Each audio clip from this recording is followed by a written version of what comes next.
Voici Aurélie, 27 ans.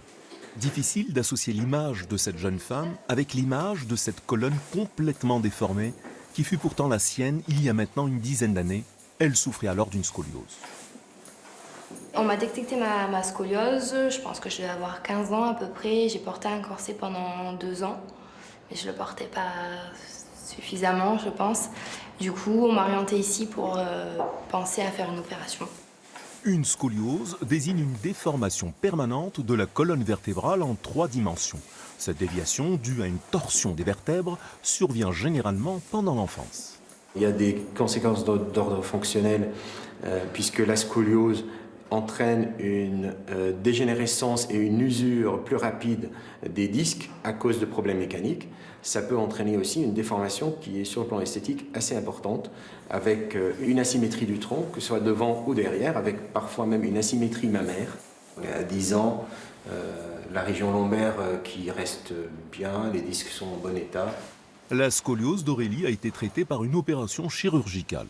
Le but a été de faire fusionner l'ensemble des vertèbres responsables de cette déformation en bloquant les articulations entre les vertèbres thoraciques. Sur les côtés, donc c'est la partie qui a été redressée.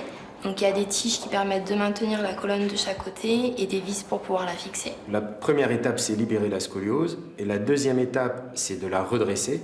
Et surtout, la troisième étape, c'est de faire ce qu'on appelle une arthrodèse avec une greffe osseuse. C'est la greffe osseuse qui va relier les différentes vertèbres entre elles. Ça va permettre la pérennité du résultat. En termes de chirurgie du rachis, le CHU Pellegrin bénéficie de l'apport du système de navigation. C'est une technique d'imagerie moderne associée à un ordinateur. C'est sur écran que le chirurgien va suivre exactement tous ses gestes quand il pose les implants vertébraux, tout en vérifiant qu'il n'y a aucune atteinte de la moelle épinière. Le résultat, très satisfaite. Je ne regrette pas, je vis normalement.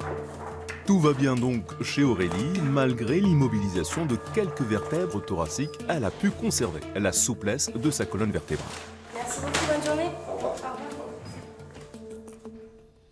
Le mal de dos, on en parle avec l'invité de ce 12-13. Bonjour, professeur Olivier Gilles. Merci de m'avoir rejoint. Vous êtes chef du service chirurgie du rachis, spécialiste de la colonne vertébrale. On a vu l'exemple de la scoliose dans ce reportage, mais quelles sont les autres maladies du dos qui sont traitées au CHU de Bordeaux? Comme vous l'avez vu dans ce reportage, dans le service de chirurgie rachidienne de l'hôpital Pellegrin, on effectue beaucoup de chirurgie complexe. Et cette chirurgie de la scoliose, elle est connue depuis très longtemps. Le traitement même de la scoliose a été décrit dans l'Antiquité. Mais vous voyez que grâce à l'apport de ces neuronavigations, de ces systèmes de navigation péropératoire, la chirurgie de la colonne vertébrale devient de plus en plus sûre. Elle devient même de plus en plus efficace. On peut utiliser des tiges, comme vous l'avez vu dans le film, qu'on peut faire pré-galber avant l'intervention chirurgicale, des tiges sur mesure.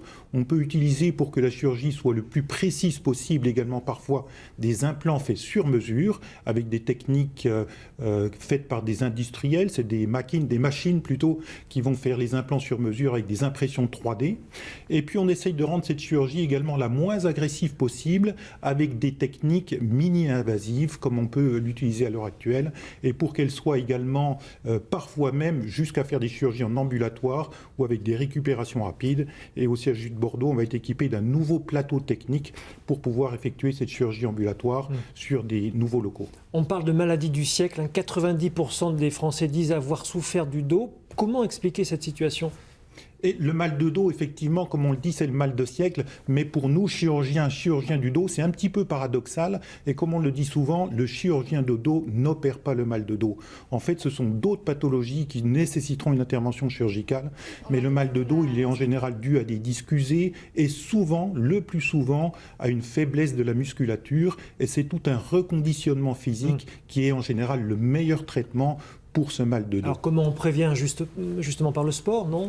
Par le sport et l'activité régulière, l'activité physique régulière. Bien évidemment, cette activité, elle doit être modulée en fonction de l'état général du patient, en fonction de son âge également, mais pour toutes les personnes âgées qui ont souvent le mal de dos, on les encourage à avoir une activité physique régulière, et à un certain âge, la marche rapide reste souvent la meilleure indication pour prévenir justement ce mal de dos. Merci professeur Olivier Gilles d'être venu dans le 12-13. Un dossier santé à retrouver sur le site internet de France 3 Nouvelle-Aquitaine. Merci bien. Je vous remercie.